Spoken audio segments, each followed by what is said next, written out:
In Isaiah chapter 45, verse 18 also we can see it.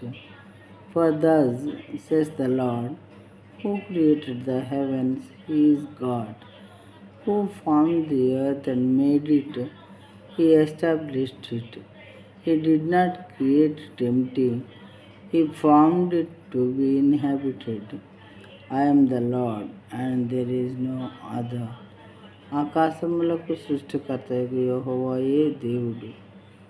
ఆకాశములకు సృష్టికర్తయగు యెహోవాయే దేవుడు.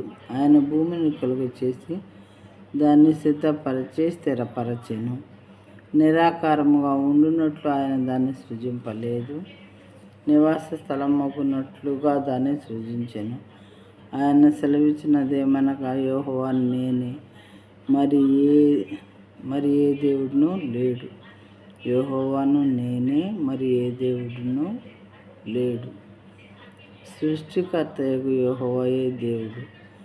ఆకాశంలో సృష్టికర్తయగు యెహోవాయే దేవుడు అని చాలా చక్కగా 18వ వచనము మొదటి లైన్లో ఇలా చాలా చోట్ల కూడా దేవుడు నేనే దేవుడను, నేనే సృష్టికర్తను, నేనే నిజమైన దేవుడను అని కూడా రాయబడి ఉన్నది. ప్రియమైన వాళ్ళారా, మనం మరి ఈ వాక్యములను అర్థం చేసుకోవడానికి ప్రయత్నించవలసిందిగా మనం చేస్తున్నాము.